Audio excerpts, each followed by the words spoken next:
all members of the committee have been provided copies of the bills that we're going to act on today. For the information of senators and staff, let me go through what I would propose that we use as a schedule. We have 7 bills to consider, which incorporate about 15 bipartisan proposals that we've been working on for the past year. We have the President's nomination of John King to be United States Secretary of Education to consider. So what I would propose we do, I will make an opening statement, and then Senator Murray will do the same. Then I'd like to move to the legislation. I understand there will be amendments on the first legislation and some debate, which we welcome.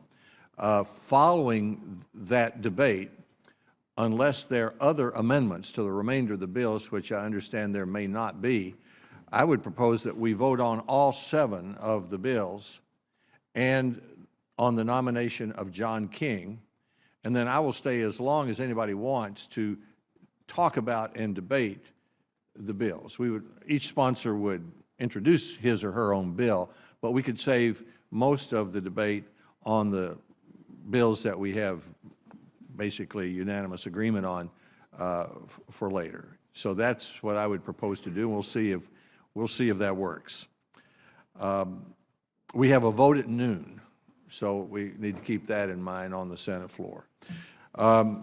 Last week, I went to the White House for a seminar about the President's Precision Medicine Initiative, which involves mapping the genomes of 1 million volunteers and making the data available to researchers so they can develop treatments and cures tailored to a patient's genome rather than one-size-fits-all treatment. While I was there, the President asked me where we are in the Senate on our innovation agenda, this legislation. That's because I've talked to him about that a year ago and said to him then that I would do my best to fully support what he needed on the Precision Medicine Initiative.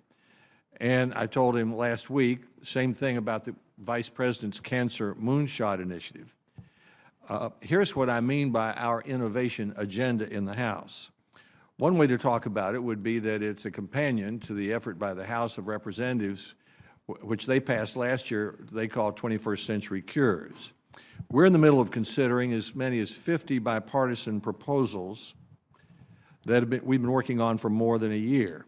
Our goal is to try to help America's patients get access to safe drugs, devices, and cures and treatments more rapidly, as well as being safe and effective, which is the mission of the FDA. We've held 10 bipartisan hearings on the Innovation Project. 6 of them have been on improving electronic healthcare record system, and there's been a lot of participation on both sides of the aisle on that. We've had 5 bipartisan staff working groups working for about a year. They've had more than 100 meetings and briefings.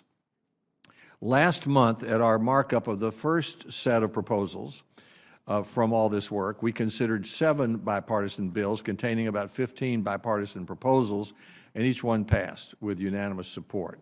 These bills will mean better pacemakers for Americans with heart conditions, better rehabilitation for stroke victims, more young researchers entering the medical field, and better access for doctors to their parents' medical records.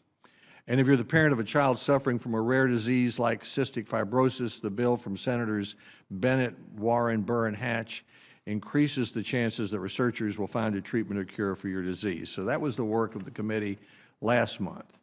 Today we'll consider 7 more bills incorporating, again, about 15 of the bipartisan proposals that we've worked on.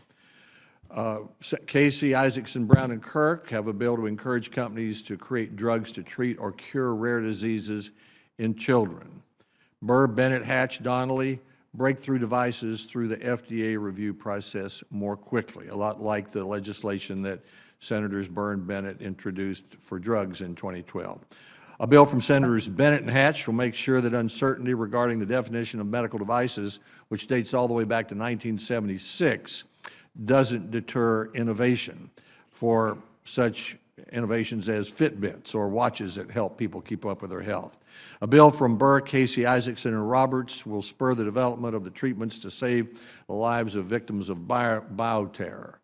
Isaacson, Casey, Donnelly, and Roberts have a bill to prevent the promising new field of combination products from getting caught in red tape at the FDA. A great many senators have been interested in that. A bill from Wicker, Klobuchar, Bennett, Collins, Franken will help patients have more of a say in the FDA approval process about treatments received in a clinical trial. And Franken, Nelson, Isaacson, and Brown have a bill to encourage companies to develop a treatment, cure, or vaccine for the Zika virus, a priority for this committee. So I think you can see that the bills are not only important, but bipartisan. The 15 of 22 committee members who co-sponsored bills at this markup or the last one believe they're important to the American people. So in our 3 markups, we'll consider 50 proposals. Every single one of them has bipartisan support, which means they're introduced by senators from both sides of the aisle on this committee. There will be 2 or 3 areas where we still have differences of opinion. That's not surprising in the United States Senate. That's what we're here to do, really, is resolve differences of opinion. And we'll vote on those either in the committee or on the floor. But that's a remarkable amount of consensus for a diverse group of senators on a complicated issue. One of those differences of opinion still remaining has to do with mandatory funding for research at the National Institutes of Health, or I would prefer to call it a surge of additional funding for research at the NIH. The best way to support the NIH is by steady increases in appropriations, and that's what Congress did last year, $2 billion more, with thanks to Senator Blunt, Senator Murray, and others for taking the lead on that. Unfortunately, the President's budget this year reduced that by $1 billion. In other words, it goes backwards. And then the budget replaces it with mandatory funding of $1.8 billion for 1 year. Now, there's some problems with that proposal. One is it's not realistic. The President's budget has $682 billion of increases in mandatory funding. In other words, things they couldn't find room for in the discretionary funding, they just made mandatory funding proposals that will be paid for by higher taxes, and I think everyone knows this Congress is not going to approve that.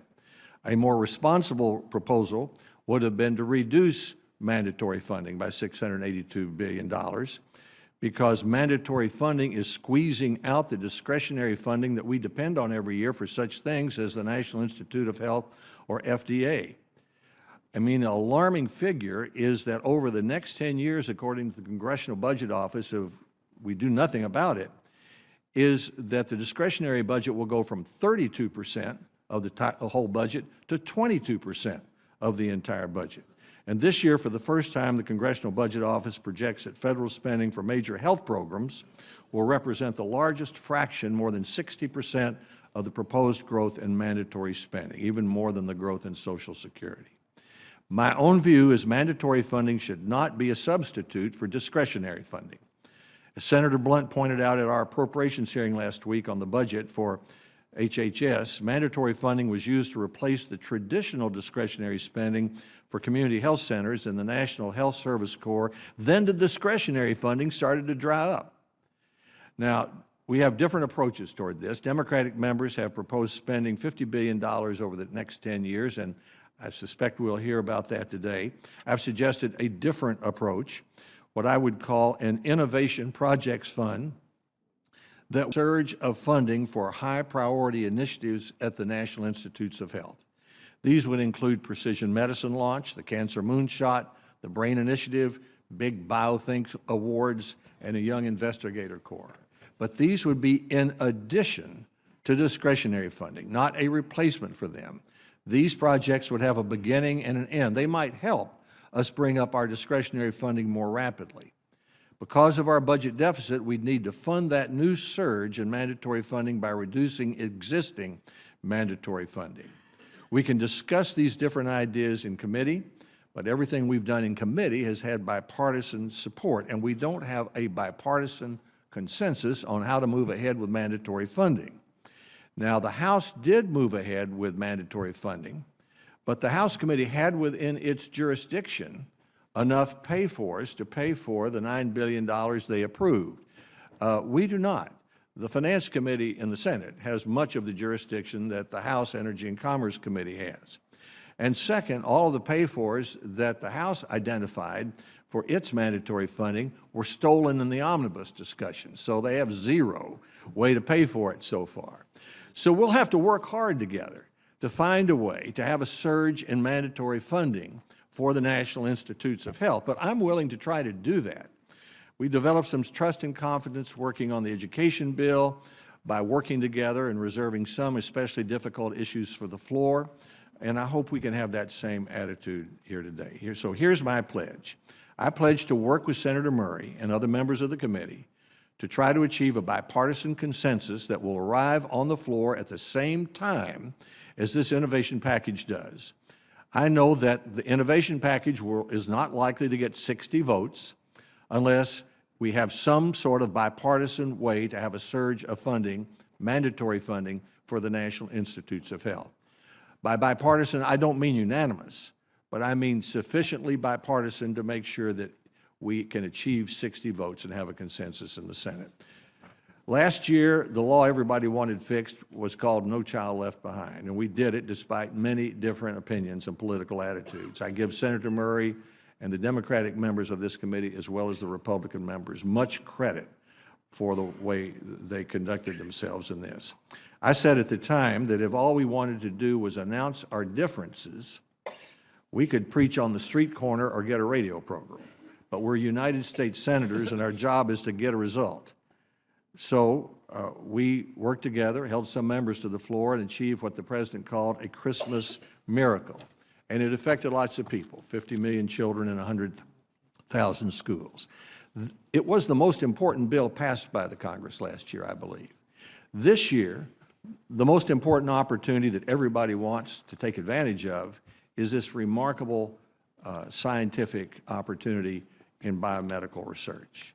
It offers the promise of help for virtually every American. And I believe if we would succeed, it will be the most important piece of legislation signed into law this year. The President is very interested. He's been working with us, all of us, on his precision medicine initiative.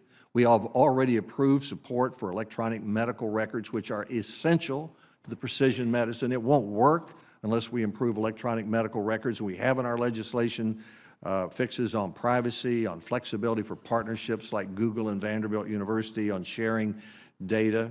The House has moved ahead with its 21st Century Cures, so we have the House and the President on the same track, which doesn't always happen.